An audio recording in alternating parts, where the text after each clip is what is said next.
एक श्लोक संख्या 7। अस्माकं तु विशिष्टाये तानि बोध द्विजोत्तमः नायका मम सैन्यस्य संगार्थं तान् ब्रवीमि ते।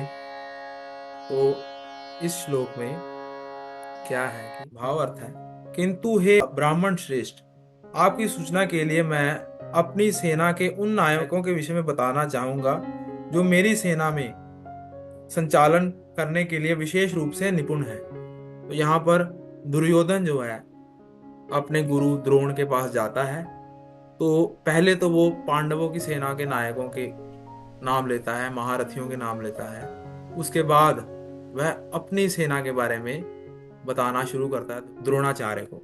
तो पहले जो श्लोक हैं 5-6 में उन्होंने जो है सेना नायकों का वर्णन किया, जो पांडवों की सेना का निरीक्षण या पांडवों की सेना को हैंडल कर रहे हैं। तो वो जो जब वो नाम लेता है तो ऐसे पता चलता है कि दुर्योधन चिंतित है।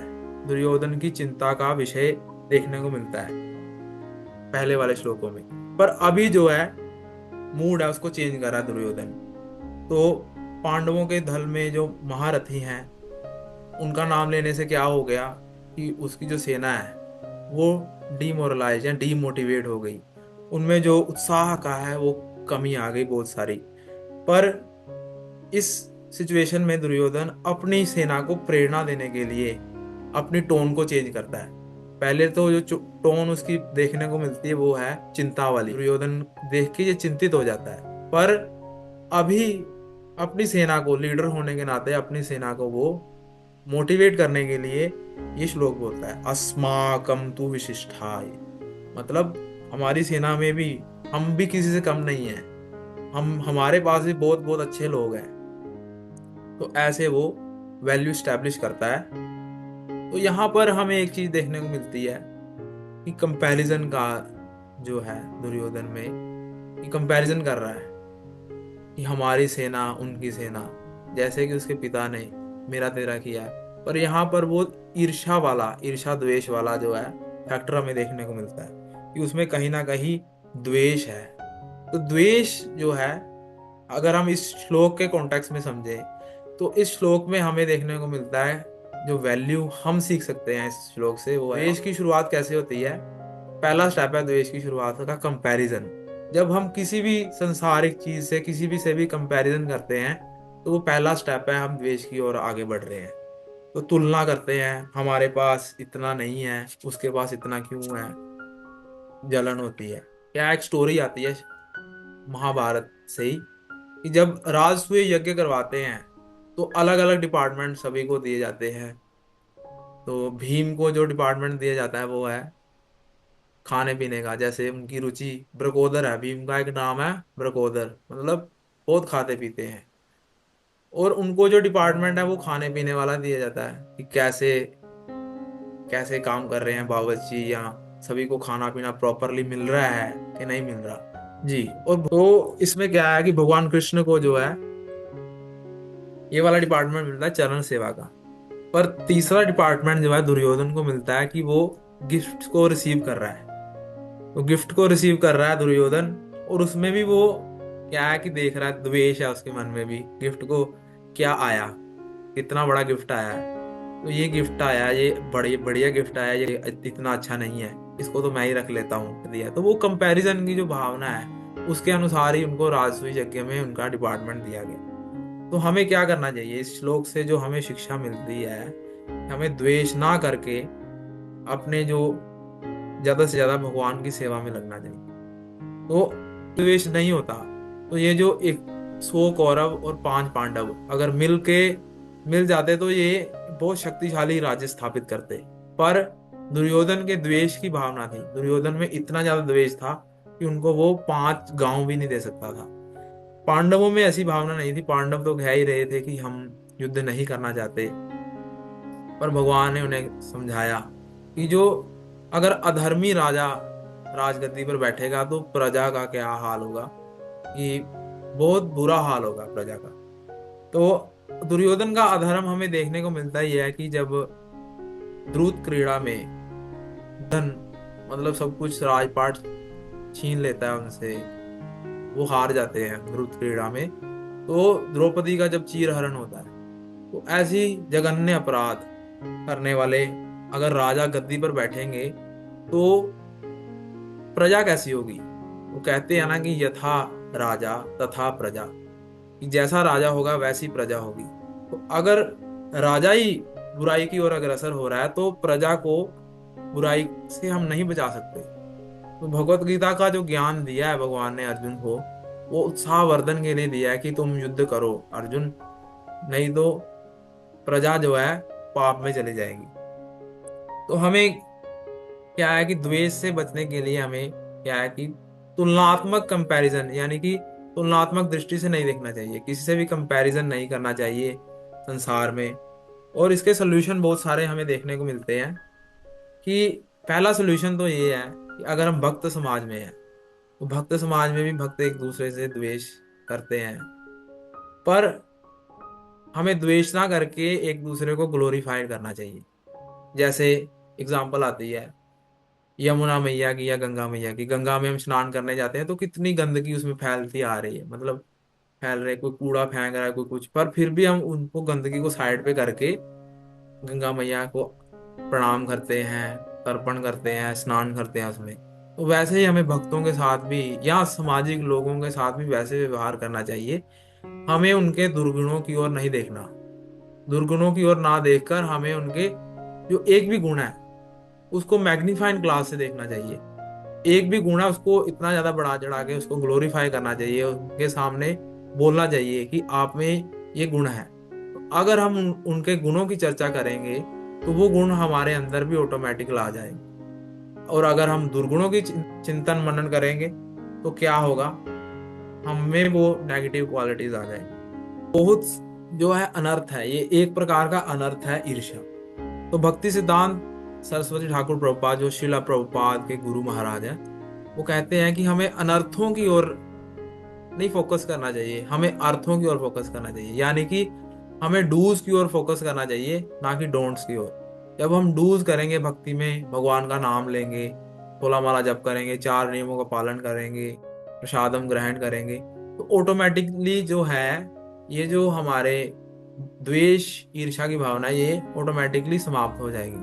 क्योंकि जब हम हरि नाम लेते हैं तो उसमें भगवान के दिव्य गुण समाहित है, भगवान का नाम, भगवान का रूप, सब कुछ भगवान से अभिन्न है। भगवान का नाम भगवान स्वयं है, उसमें भगवान की क्वालिटीज भी हैं। और जब भी हम भगवान का नाम लेते हैं तो भगवान की क्वालिटीज कुछ मात्रा में भक्तों में भी आनी शुरू हो जाती है। तो इसीलिए हमें फोकस करना चाहिए डूज की ओर, कि हमें भक्ति में ये जो कार्य करने हैं। और शिला प्रभुपाद क्या कहते हैं, शिला प्रभुपाद कहते हैं कि एक बार उनसे शिष्य ने पूछा कि फोकस करना चाहते हैं हरि नाम पे, जब हम माला करते हैं तो हमारा मन भटकता है। तो प्रभुपाद उसको इतना ज्यादा इम्पोर्टेंस नहीं देते थे कि मन भटक रहा है। कहते मन का कोई काम नहीं है, आपको बस सुनना है, जब करना है और सुनना है। You have to chant and hear, the first step of chanting is you have to chant and hear. मतलब हमें भगवान के नाम की ओर फोकस करना है, ऑटोमेटिकली वो भगवान की सेवा में लगेगा। तो हरि कथा, हरि नाम का श्रवण करना है हमें ज्यादा से ज्यादा। तो हमें द्वेष की भावना को ओवरकम करने के लिए हमें ये भी समझना चाहिए, जैसे भगवान कहते हैं कि ऐसा कभी नहीं हुआ अनंत काल में कि तुम ना रहे हो, मैं ना रहा हूँ, ये सभी राजा ना रहे हूँ।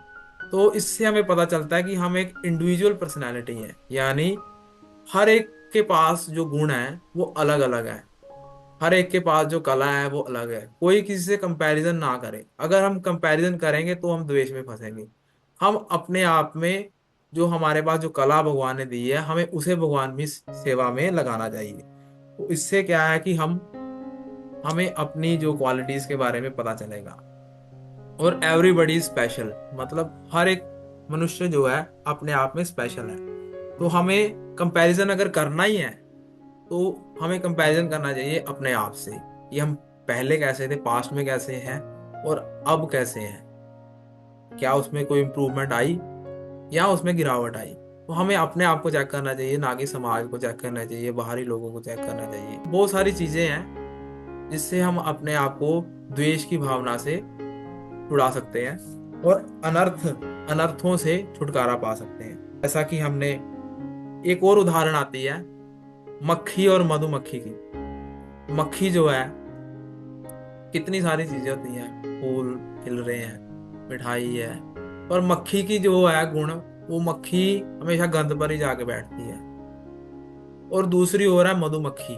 मधुमक्खी को चाहे जितनी मर्जी गंदगी में है, पर वो उड़ के जाएगी फूलों के ऊपर रस ग्राइंड करने के लिए, मधु को ग्राइंड करने के लिए।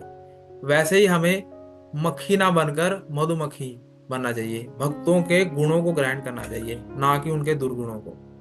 नहीं तो हमारे जीवन में भी वो दुर्गुण आ जाएंगे। तो इसीलिए हमें उनके जो गुण है उसको ग्लोरीफाई करके मैग्नीफाइंग ग्लास से देखना चाहिए। एक भी किसी में क्वालिटी है तो उसको हमें बताना चाहिए कि इसमें वो क्वालिटी है, और अपने जीवन में भी वो उतारना चाहिए उस क्वालिटी को। ठीक है। तो आज हमने जो कवर किया कि इस श्लोक में जब दुर्योधन जाता है कंपैरिजन की भावना लेके अपने गुरु के पास, तो कहीं ना कहीं वो द्वेष की भावना देखने को मिलती है। तो द्वेष से कैसे छुटकारा पाए? हमें भक्तों को ग्लोरीफाई करना है, हमें मक्खी नहीं मधुमक्खी बनना है, हमें किसी से कंपैरिजन नहीं करना है, और हम एक स्पेशल बीइंग है, इंडिविजुअल बीइंग है। हमारी में जो कला है उसको हमें भगवान की सेवा में लगाना है, भगवान का नाम लेना है। तो ये सारी चीजें हमने आज इस जो 1.7 से सीखने को मिली। तो आशा है कि आपको जो आज का सेशन था वो कुछ क्लैरिफाई हुआ है। अगर किसी का कोई प्रश्न है, कुछ कहना चाहते, कुछ पूछना चाहते, तो you can unmute yourself and you can ask. Hare Krishna. Hare Krishna Prabhu ji. बहुत ही सुंदर। आपके आपके क्लास बहुत ही अच्छा लगा। ये मक्खी और मधुमक्खी वाला जो आपका एग्जाम्पल था, जी। ये तो मैं हमेशा यूज करूंगा। अभी मुझे ये एक मिल गया ज्ञान इससे। Thank you. हाँ। जी जी, बहुत ही सुंदर। थैंक यू सो बहुत ही मच। सुंदर। हरी बोल। Keep praying for me that I Hari. Can continue this service of Lord. जैसे कि आप ओके। भगवान की सेवा में है ही हैं, और भगवान के क्षेत्र उड़ीसा से ही है। हरे हरी बोल। आप तो कृष्ण। प्रभु जी आज जरूर ही बहुत आगे जाएंगे। हरे कृष्णा। ऐसे ही आप आशीर्वाद। भगवान के बड़े भक्त बनिए। हरे कृष्णा। हाँ जी। जी सादर प्रणाम प्रभु जी। दंडवत प्रणाम। थैंक यू सो मच प्रभु जी for this lecture, amazing lecture. Thank you. मेरा प्रश्न था प्रभु जी आपसे, आपने जैसे बताया कि हम जैसे किसी और को कंपैरिजन ना करते हुए हमें हम्म। खुद को कंपैरिजन करना चाहिए। बहुत सारे पर्सपेक्टिव्स में हमें खुद को कंपैरिजन करना चाहिए, हमें अपने आप को देखना चाहिए कि वी आर स्टैंड, है ना। यस। हम पहले कैसे थे और अब कैसे हैं। लेकिन कुछ सिचुएशंस में ऐसा हो सकता है कि कोई सेकंड पर्सन हमें कंपैरिजन कर रहा है, ऐसी बातें बोल रहा है, तो उधर हमारा क्या रिप्लाई होना चाहिए, या हमारा उधर कैसे हम उस चीज को मतलब क्या करें, उस सिचुएशन में क्या हमें क्या करना चाहिए, उसे कैसे मैनेज करना चाहिए, संभालना चाहिए। देखो, पहला बात तो श्री कृष्ण चैतन्य महाप्रभु जो कलयुग में भगवान के भक्त अवतार हुए हैं, राधा और कृष्ण के सम्मिलित अवतार, श्री कृष्ण चैतन्य राधा कृष्ण आयन, उन्होंने हमें 8 शिक्षाएं दी हैं। तो उनमें से तीसरा जो आ रहा है, ऋणादपि सुनीचेन तरोरीव सहिष्णुना अमानिना मान देना कीर्तनिया सदा हरि। तो तृण के समान, मतलब हमें अपने आप को तृण के समान ही समझना चाहिए। ये भक्तों की, कहते हैं ना कि कृष्ण भक्त निष्काम अतएव शांत, मतलब हर एक परिस्थिति में कृष्ण भक्त शांत होना चाहिए। चाहे उसको जितने मर्जी संसार से जितने मर्जी ताने बज रहे हैं, संसार वाले एक्सेप्ट नहीं कर रहे, भक्ति में है। तो एक और उदाहरण आती है नामाचार्य शीलदास ठाकुर की। तो नामाचार्य शीलदास ठाकुर क्या है कि वो मुस्लिम फैमिली से बिलोंग करते थे, पर चैतन्य महाप्रभु की शरण में आने के बाद उन्होंने हरि नाम को अपने जीवन में उतारा, और डेली का वो 1 लाख नाम लेते थे भगवान का।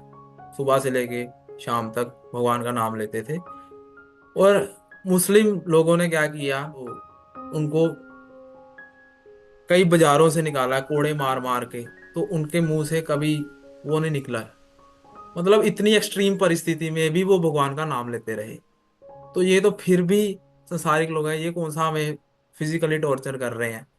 हमें उस परिस्थिति में यही सोचना है कि हमारे कोई कर्म बंधन है इनके साथ, कि हमने पूर्व जन्म में या कोई परिस्थिति में इनके साथ हमने कुछ ऐसा किया है, उसके प्रतिफल के रूप में ही हमें ये जो है सिचुएशन में डाला है भगवान ने, हमारे जो कर्म बंधन से छुटकारा पाने के लिए। और अगर हम उस परिस्थिति में रिएक्ट कर देंगे ना, तो वहां पुनः कर्म बंधन बन जाएगा। तो हमें कर्म बंधन को तोड़ना है, ना कि जोड़ना है। हमें तभी चैतन्य महाप्रभु ने बताया कि हमें तृण के समान हो गए, मतलब जैसे घास का तिनका होता है वैसे झुक के रहना, उस पर कोई भी चलता है वो झुक जाता है। और तरो रीव सहिष्णुना, मतलब इतना सहिष्णु होना चाहिए कि जैसे वृक्ष है झुके रहते हैं, खुद फल नहीं खाते अपने, दूसरों को देते हैं। तो वैसे ही भक्त का आचरण, अगर हम भक्ति कर रहे हैं, भक्ति में ही है, तो हमें अपने आचरण से सिखाना है, ना कि बोल के लोगों को। आचरण से, जो आचरण में करेंगे वो ऑटोमेटिकली प्रचार होगा। तो हमारा आचरण और प्रचार दोनों सेम होना चाहिए हर परिस्थिति में, जैसी मर्जी परिस्थिति है। अपने मन को यही समझाना चाहिए कि हमारा जो पिछले पूर्व जन्म का कर्म बंधन है, उसे हमें यहाँ पर स्टॉप करना है, इसको हमें कैरी फॉरवर्ड नहीं करना। तो इसको भगवान क्षमा करें। ये तो नहीं, इसको नहीं पता, अबोध है ये। जैसे जीसस क्राइस्ट की भी आती है बात, यीशु मसीह ने जब उनको क्रूस पे चढ़ाया गया, तो उन्होंने भगवान से प्रार्थना की कि हे प्रभु, ये नहीं जानते कि ये क्या कर रहे हैं, पर आप इनको क्षमा कर दीजिए। तो इतनी एक्सट्रीम परिस्थिति में उनकी जान पर बन आई है, तो वहां भी वो भगवान से प्रार्थना कर रहे हैं। मतलब किस लेवल का डिवोशन है उनका। तो हमें उस पर प्रैक्टिस करना है प्रैक्टिकल लाइफ में। तो ये सारी चीजें हैं, बाहरी लोगों को ना देख के हमें अपने आप पर काम करना है सबसे पहले। Hare Krishna. Thank you so much, Prabhuji. Thank you. I hope you are satisfied with the answer. Yeah, को यहीं पर विराम देते हैं, कल पुनः मिलेंगे इसी समय पर।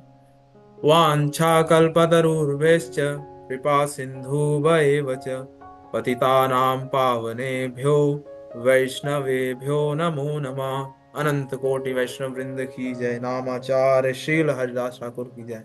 जगत गुरु श्रील प्रभुपाद की जय। श्रीमद् भगवद गीता की जय।